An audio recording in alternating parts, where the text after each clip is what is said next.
So David, why was this sort of a thing that you wanted to do at some point, is get involved with music, or is it just because you're walking around as neighbors thinking, well, I'm walking with Peter Himmelman, I might want to get on his record once in a while? I think that, I've always been involved. Like I played music from the time I was 4.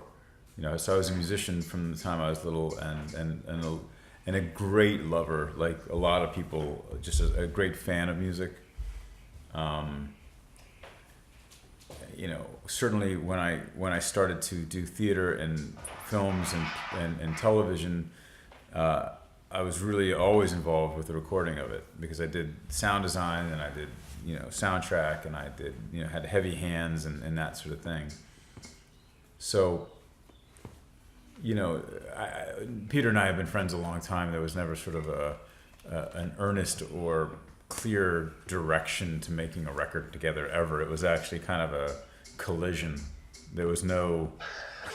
We just were, we had worked on certain things. We were working on a bunch of different ideas, and it was really, I think, a surprise to both of us that we did it. There was no real track laid in that direction. We had never once in our hundreds of hours of conversation discussed making a record together. It wasn't even a remote. It was more of I think, spontaneous combustion. That's what it was. It's very spontaneous. So I think what happened was just kind of an immediate, well, okay, let's do it. There was no time to think about it.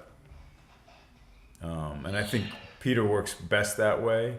He's a very, the closer to the due date, I can imagine the kind of student he was. You know what I mean? The closer to the due date, the harder Peter works. And I'm a plotter. I've always been kind of I like to kind of plan and think. And so I think it ended up being a very complimentary and fast marriage on this one.